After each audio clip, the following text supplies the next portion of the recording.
365일 건강하게 사는 법을 알려드리겠습니다. 건강 365의 장원석입니다. 여러분의 허리 괜찮으십니까? 건강보험 심사평가원이 조사한 자료에 따르면요. 지난해 허리 디스크로 입원 진료를 받은 환자가 27만 9천 명입니다. 이는 6년 전인 2010년보다 무려 73.1%가 증가한 수치인데요. 몇 년 새 사람들의 허리에 테러가 발생했다고 해도 과언이 아닐 정도로 허리 디스크의 발병률은 크게 올라가고 있습니다. 그래서 오늘은 현대인들의 고질병인 허리 디스크에 대해서 자세히 알아보겠습니다. 신경외과 전문의 오창현 원장과 함께합니다. 원장님 어서 오세요. 네, 안녕하세요. 신경외과 전문의 오창현입니다. 오늘 디스크의 증상과 예방까지 자세하고 쉽게 설명해 드리도록 하겠습니다.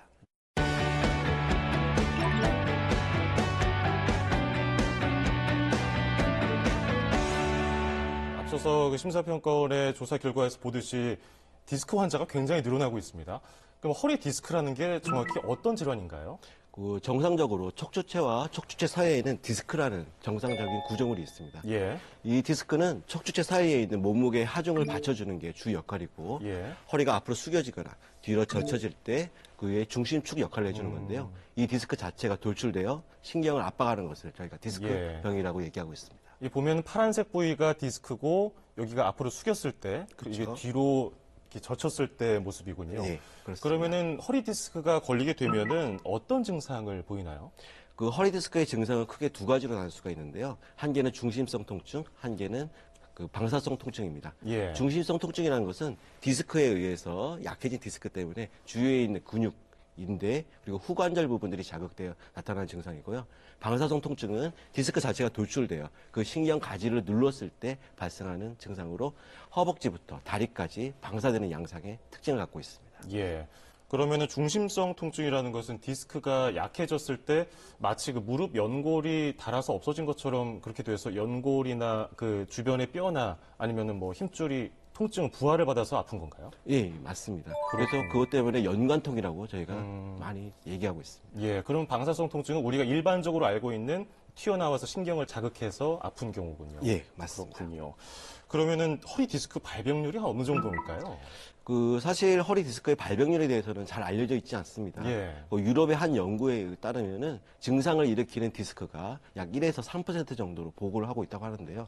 전체 모집단을 대상으로 한 연구가 아니기 때문에 그 연구 자체가 아니면 그 발병률 자체를 쉽게 예측하는 것은 쉽지가 않습니다. 예. 근데 일반적으로 요통에 대해서는 연구가 많이 되어 있는데요. 한 보고에 따르면은 4명 중 1명 정도가 6개월 동안에 그 허리의 요통 때문에 병원을 방문을 하고 있고, 그 다음에 어떤 한 일정 기간 동안에 그 전체적인 그 발병률을 살펴보면은 약 25% 정도가, 그리고 6개월 정도를 보면은 약 65% 정도, 그리고 한 사람의 평생을 따졌을 때 약 80% 정도가 허리의 통증을 호소할 수 있다고 합니다.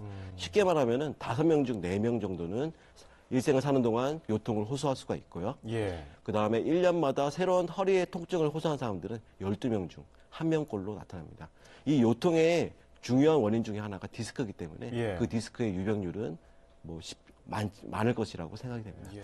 자, 그리고 허리 디스크가 오면요. 뭐 일상생활이 거의 불가능하다 할 정도로 움직이기가 힘들지 않습니까? 이 허리 디스크를 일으키는 원인, 뭐 딱히 뭐 하중 말고도 다른 원인이 있을까요? 그 디스크라는 것 자체가 몸을 유지를 하고 그다음에 움직일 때 중심축 역할을 하는 거기 때문에 예. 그쪽에 직접적으로 많이 쓰고 그다음에 무거운 물건들 잘못된 방향으로 많이 쓰는 게 제일 중요하다고 할 수 있습니다. 예. 일반적으로 디스크의 원인은 크게 두 가지로 나눌 수가 있는데요. 한 개는 외상성 요인, 한 개는 퇴행성 요인입니다. 그 디스크라는 것은 정상적으로 수액이라는 구조물이 있는데요. 그 수액을 둘러싸고 있는 디스크 막도 있습니다. 그래서 이것이 어떤 외부적인 요인에 의해서 수액이 터졌을 때 그것이 바깥쪽으로 돌출되면서 생긴 것이 일반적인 외상성 디스크고요. 많이 쓰면서 수액과 디스크 막이 약해지고 탄력이 약해지면서 그것 때문에 부풀어 오르는 것이 일반적인 퇴행성 디스크라고 할 수 있겠습니다. 예. 그러면 외상성 디스크는 만약에 격한 운동을 하거나 교통사고를 당했을 때 허리에 충격이 가해져서 이게 디스크로 발전할 가능성도 있나요? 네, 그렇습니다. 그런데 뭐 일반적으로 생각하는 큰 충격보다도 네. 일반적으로 10에서 15kg 정도의 작은 물건을 잘못된 자세로 잡았을 때도 그런 외상성 디스크는 충분히 발생할 수 있습니다. 생각보다 무겁지 않은 무게인데 우리가 생활을 하면서 무심코 허리를 숙이고 들었을 때 허리에 무리가 갈 수 있는데 그때 그렇죠. 디스크가 예, 디스크가 이제 하중을 맞춰주는 건데요. 예. 사실 한 40kg 이상의 무거운 물건이라 그러면 사람 몸이 그거에 대해서 준비를 해가지고 그렇죠. 그만큼 힘을 쓰면서 하게 되는데 그 작은 물건이라 한다면은 약 예. 잡아보고 몸이 그거에 대한 준비를 충분히 못하기 때문에 그만큼 디스크 자체에 큰 하중이 실릴 수가 있습니다. 그렇군요. 그리고 우리가 어렸을 때부터 누누이 듣는 잔소리 중에서 허리 펴라, 자세 바르게 해라 부모님들한테 듣지 않습니까? 이 자세와도 연관성이 많을 것 같은데요. 네, 그 허리 디스크는 자세와 매우 밀접한 관련을 갖고 있습니다. 그 허리뼈는 5개의 뼈로 이루어져 있는데요. 그 각각마다 디스크가 있고 그 자세에 따라서 각각의 디스크들이 받는 힘들이 서로 틀리게 되어 있습니다. 예. 일례로 그 똑바로 서 있을 때 디스크의 압력을 한 100 정도라고 한다면요. 똑바로 앉았을 때 압력은 140 정도로 좀 더 증가를 합니다. 하지만 허리를 펴고 허리 쪽에 압력이 적게 간다면은 압력은 105에서 115 정도가 되지만 허리를 잘못된 자세로 앞으로 구부린다거나 그런 경우에는 압력이 190까지 현저하게 증가하는 경향이 있습니다. 예. 근데 어린 나이에 척추측만증이라고 하나요? S자로 휘거나 앞으로 C자로 굽는 경우가 있는데 이런 경우에 허리 디스크로 연결될 가능성이 큰가요? 압력 분산이 따라서 예. 충분히 디스크가 생길 수는 있습니다. 하지만 그 척추측만증 자체가 디스크 때문에 반드시 생기는 건 아니고요. 자세라든가 여러 가지 유전적 요인 때문에도 발생할 수가 있습니다. 그렇군요. 우리가 평소에 생활을 하다가 이게 허리가 내가 무거운 걸 들어서 아픈 건지 아니면 허리 디스크인지 헷갈릴 때가 있거든요. 허리 디스크 전조 증상이라는 게 따로 있을까요? 허리 디스크의 증상은 디스크의 상태라든가 그 다음에 여러 가지 그 조건에 따라서 좀 다르게 나타날 수가 있습니다. 예. 뭐 대부분 생각하는 것들이 허리랑 그다음에 다리가 같이 아프면 디스크라고 생각하시는 경우가 많은데요. 예. 사실 그 말은 맞습니다. 그 디스크의 중시성 통증이라 그래서 디스크의 퇴행성 변화 때문에 주위에 있는 구조물 때문에 생기는 중시성 통증과 그다음에 디스크 자체가 신경을 압박하면서 발생하는 방사선 통증이 같이 있는 경우에는 거의 디스크라고 생각하는 게 맞긴 한데 그것은 어느 정도 진행된 경우에 생기는 증상이고 전조 증상이라고 하기에는 좀 힘듭니다. 예. 일반적인 전조 증상이라고 하면은 허리를 굽혔다 폈다 어떤 움직임에 따라서 통증이 발생하거나 어떤 특정 자세를 오랫동안 유지하기가 힘든 경우 그리고 앉았다거나 일어날 때 어떤 척추 관절에 의해서 발생하는 통증들이 있을 때는 그 허리 디스크를 의심할 수가 있습니다. 예. 그래서 그런 증상이 있으면은 근처 병원을 방문을 해서 이것이 단순한 근육이라든가 인대의 문제인지 아니면 디스크의 그 전 증상인지를 한번 확인해 보시는 게 현명합니다. 예. 우리가 TV에서 보면은 뇌로 신경이 쭉 밑에까지 연결돼 있지 않습니까? 예, 허리, 그렇죠. 다리까지. 네. 그러면은 그 신경을 누르는 것으로 인해서 다리까지 찌릿찌릿한 증상을 보이면은 전조라고 의심할 수 있는 건가요? 예, 충분히 의심할 수가 있고 그다음에 어떤 움직임에 의해서 그것이 더 악화가 된다 그러면 더더욱 의심을 해봐야 됩니다. 그렇군요. 어쨌든 통증이 있다면은 좀 헷갈리면 병원 찾아서 물어보는 게 가장 좋은 방법일 것 네. 같은데, 허리 디스크 때문에 병원을 찾으면 좋은데 이게 긴가민가해서 안 가는 분들도 많거든요. 허리 디스크를 방치하면 어떻게 될까요? 그 허리 디스크를 방치하게 되면은 심각한 문제가 발생할 수도 있습니다. 예. 일단은 대부분의 그의 디스크는 퇴행성 변화 때문에 생기는 경우가 왕왕 있는데요. 안쪽에 있는 수액이라든가 그런 것들이 퇴행된 상태에서 일정 압력에 의해서 그것이 돌출되게 되면은 디스크의 그 탈출, 디스크가 터지는 경우가 어허. 생길 수가 있죠. 예. 그런 경우에는 갑자기 극심한 통증이 발생을 하고 하지 쪽에 마비 증상이라든가 그런 것들이 발생할 수가 있습니다. 그리고 이것이 만성적으로 진행될 경우에는 저희가 척추관 협착증이라 그러는데요. 디스크의 앞쪽에 압력을 받쳐주기 위해서 뒤쪽에 있는 후방 황색 인대가 두꺼워지면서 신경이 지나가는 길이 좁아지게 되고 그거와 더불어 혈관 부분도 같이 압박이 되면서 오래 걷는 것이 힘든 증상, 그리고 다리 쪽에 저림 증상, 그리고 그 허리를 굽어야지만 허리가 시원해지고 좀 편해지는 그런 증상들을 갖고 있습니다. 그리고 그 이외에도 마미총 증후군이라 그래서 예. 신경이 심하게 압박되어 다리 쪽의 감각이라든가 운동이 상실이 되고 또 대소변 장애도 같이 발생하는 경우가 발생할 수 있는데 마미총 증후군 같은 경우에는 응급 수술이 필요한 아주 질환입니다. 그렇군요. 그가 허리 디스크 전조 증상을 보이면은 바로 병원 가서 진료를 받는 게 가장 중요하겠어요. 예, 맞습니다. 자, 그리고 우리가 디스크에 걸리게 되면은 아까도 잠깐 말씀하셨지만 다리까지 아픈 경우가 많아서 다리 좀 주물러라 이렇게 어르신들 말씀하는 경우가 있는데 다리까지는 왜 아플까요, 그러면? 그 디스크의 탈출은 일직선으로 발생하는 경우가 많습니다. 예. 가운데는 아주 단단한 인대가 있어가지고요. 중심성으로 탈출하는 경우는 조금 드물죠. 이제 양쪽 옆으로 디스크가 갈 경우에는 모형을 보고 말씀을 드리면은 예. 이 허리의 디스크 뼈와 척추뼈 사이에 있는 요게 디스크 부분인데요. 이 디스크가 가운데 부분으로 나오면은 가운데 신경이 눌리겠지만 예, 예. 옆쪽 측면으로 나오게 되면 디스크 신경의 가지가 아하. 눌리는 경우가 있습니다. 그래서 이 신경의 가지 따라서 특징적으로 나타나는 주행 경로가 있는데요. 가장 흔하게 발생하는 것들이 4번과 5번 사이의 디스크, 그리고 5번과 천추뼈 1번 사이의 디스크가 가장 많이 발생합니다. 4번, 5번의 신경이 눌릴 경우에는 대부분 요추 5번 신경이 눌리게 되는데요. 요추 5번의 신경의 주행 경로는 양쪽 엉덩이에서부터 허벅지의 측면, 그리고 종아리 앞쪽을 따라서 발가락 쪽으로 가는 주행 경로를 갖고 있고요. 예. 천추 1번 신경 같은 경우에는 엉덩이의 뒤쪽에서부터 허벅지의 뒤, 종아리의 뒤, 그리고 발바닥의 옆면을 타고 나가는 경로가 있습니다.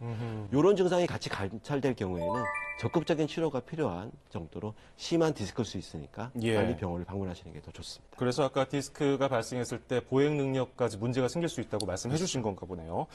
자, 그리고 또 가장 중요한 문제라고 할 수 있는데 디스크를 수술을 통해서 해결해야 된다. 아니면은 아니다. 수술을 하면은 한도 끝도 없다. 이런 분분한 연구 결과도 있고 한데 어떻게 하면 좋을까요? 치료를 위해서는 수술을 해야 될까요?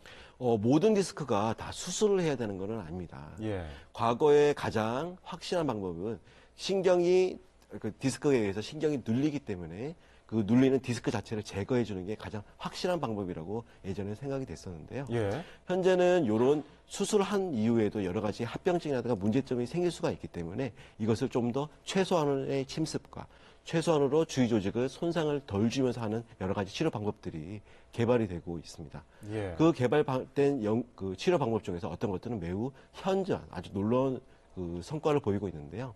따라서 디스크의 상태라든가 환자 몸의 상태 그리고 증상의 그 경도에 따라서 적절한 치료를 하는 것이 중요하고 척추 수술에 대해서는 전문의와 충분히 그 상의하고 결정하시는 게 현명합니다. 예. 디스크가 그 무릎 연골처럼 한 번 닳아서 없어지게 되면은 재생이 좀 어려운 불가능한 부분으로 알고 있거든요. 그러면 이 수술은 어떤 식으로 가장 많이 하게 되나요?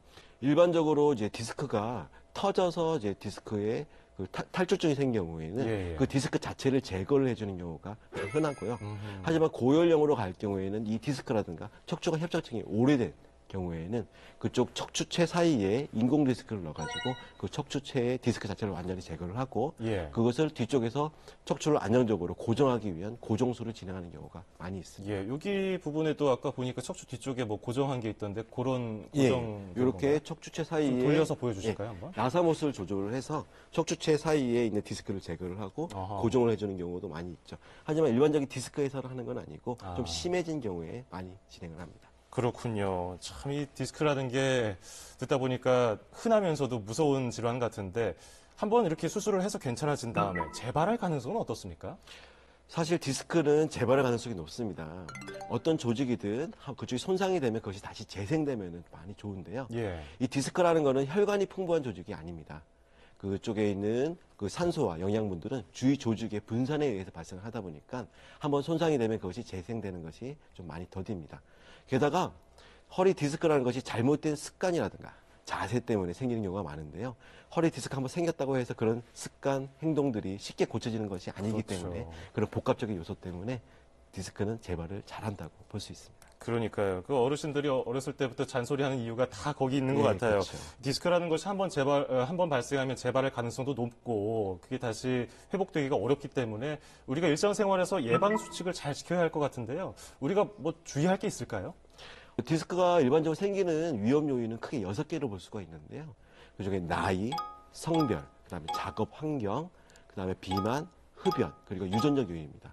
그중에서 저희가 고칠 수 있는 것들은 작업 환경이라든가 비만, 흡연 같은 거를 좀 고칠 수 있는 요인으로 볼 수가 있겠죠. 예, 예. 그런 잘못된 습관을 좀 더 조절을 하게 되면은 디스크를 예방하는 데 좀 더 도움이 될 수가 있고요.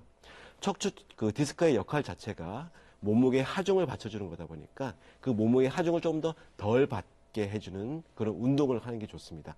코어 운동이라고 해서 예. 척추체 옆에 있는 중요 근육들을 단단하게 해주는 그런 코어 운동을 하는 것들이 디스크를 예방하는 데 많은 도움이 됩니다. 허리에 무리가 가는 운동들을 피하고 자신에게 맞는 운동을 찾는 게 가장 중요한 것 같네요. 네, 맞습니다. 자, 이번에는 시청자분들이 궁금해할 만한 것들, 허리 디스크에 대해서 좀 더 자세히 알아보겠습니다.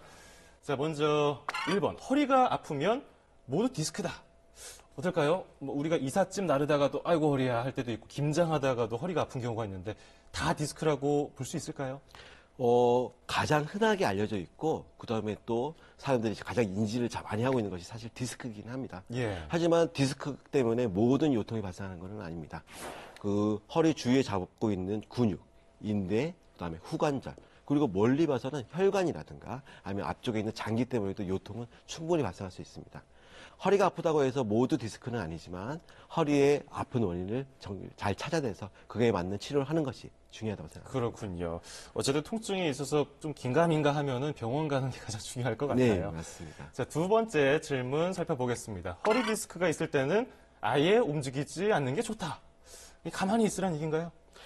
사실 그 허리 디스크는 이제 디스크의 압박에 의해서 신경이 압박이 되면서 발생하는 증상인데요. 예. 그 압박되기는 물리적인 특징 때문에도 통증이 발생할 수 있지만 그 눌린 것 때문에 뒤쪽에서 염증 반응이 발생해서 통증이 발생하는 경우도 더 많이 있습니다. 예. 따라서 이 디스크가 있을 때 그것을 최대한 자극을 적게 주는 것이 좀 더 빨리 회복되고 좀 덜 아프게 할 수 있는 방법이죠. 그렇군요. 그러니까 아픈데도 무리해서 움직이는 것보다는 그건 별로, 차라리 좀 예. 증세가 호전될 때까지 가만히 있는 게 낫다. 더 좋습니다. 알겠습니다. 자, 그다음 세 번째 알아보겠습니다. 효과가 없었던 수술 한 번 더 하면은 괜찮아지지 않을까? 이런 생각 가지신 분들 많아요. 어떤 게 좋을까요? 수술을 한 다음에 허리 쪽에 통증이 생긴 경우에는 의학적으로는 저희가 척추 수술 후 통증 증후군이라고 해서 명명을 하고 있습니다. 예. 이 척추 수술 후 통증 증후군은 여러 가지 원인이 있고 그에 대해서 면밀히 조사가 되고 있는데요. 그 수술한 다음에 통증이 생겼다고 해서 다시 재수술을 하는 건 아닙니다. 그 수술 후 통증의 원인이 어떤 건지를 명확하게 규명을 하고 그거에 대해서 적절히 치료만 한다 그러면 충분히 좋아질 수 있습니다. 예. 수술하고 한 번 더 수술한다고 해서 100% 좋아지는 건 아니니까 그 원인 규명이 더 우선이라고 생각이 됩니다. 예. 뭐 여러 번 수술 횟수가 중요한 게 아니라 원인을 확실하게 찾고서 그에 맞는 조치를 하는 게 중요하겠네요. 네. 자, 오늘 허리 디스크에 대해서 여러 가지 알아봤는데요. 허리 디스크는 아까 말씀해 주신 것처럼 한 번 발생하면은 재발도 쉽고 다시 원래 상태로 돌아가기가 어려우니까 예방 수칙 잘 지키셨으면 좋겠습니다. 오늘 원장님 고맙습니다. 네, 고맙습니다. 자, 다음은 건강 브리핑 시간입니다. 허리 디스크 예방을 위해서 가장 중요한 것, 바른 자세입니다. 오늘 건강 브리핑 시간에서는 바른 자세 중요성에 대해서 알려드리겠습니다. 지금 바로 확인해 보시죠.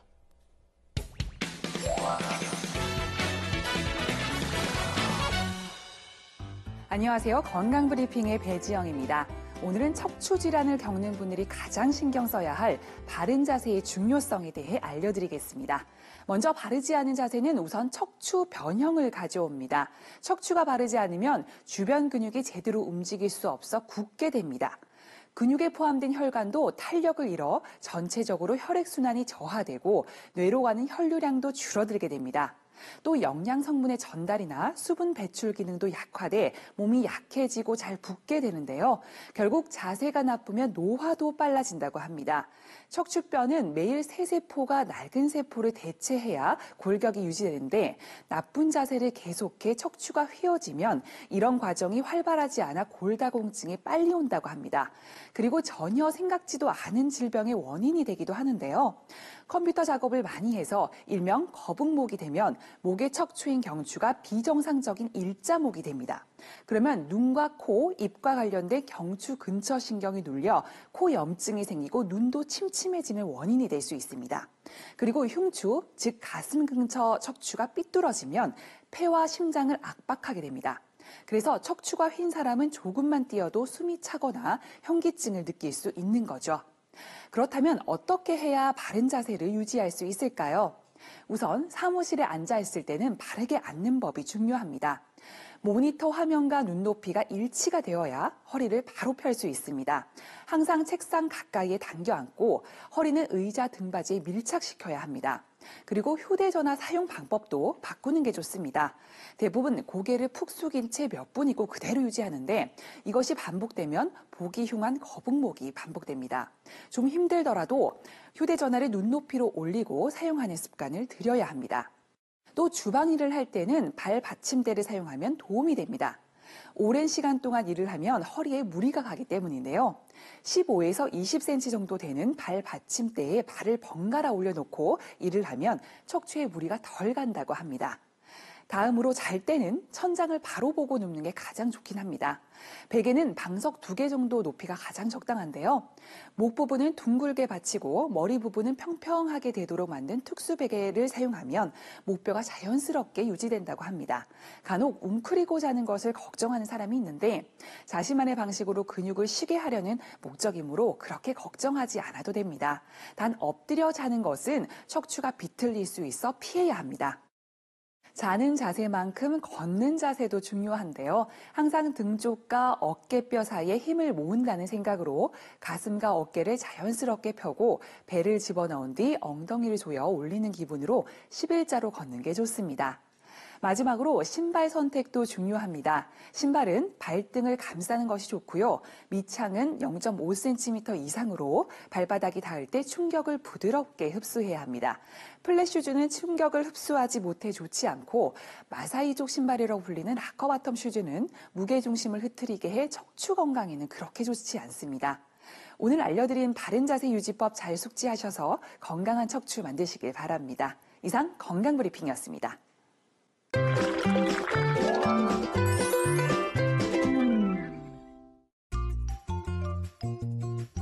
안녕하세요. 요리연구가 양향자입니다.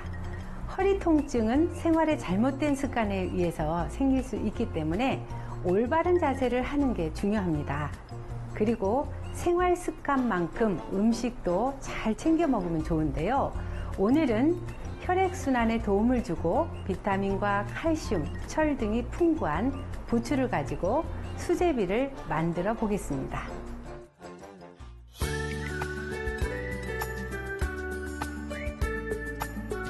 부추 수제비를 만들어 보도록 하겠습니다. 우선 부추를 잘게 썰어줍니다. 잘게 썬 부추는 믹서기에 갈아주세요. 잘 갈리기에 다시마 육수 국물 약간 더 함께 넣어주셔야 됩니다.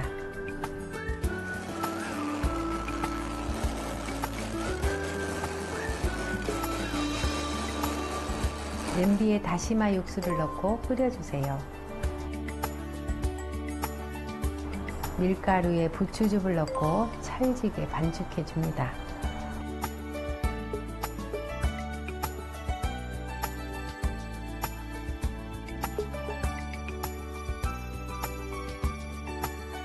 호박은 반달 모양으로 썰어주시고 감자도 먹기 좋은 크기로 썰어줍니다.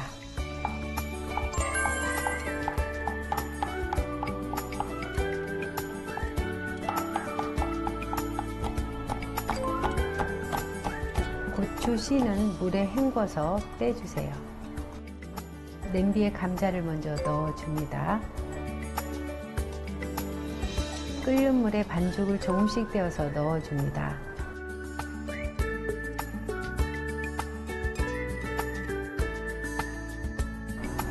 소금과 간장으로 간을 맞춰주세요. 고추도 넣어주시고요. 또 부추 아까 좀 썰어 놓은 것도 좀 이렇게 넣어주시고.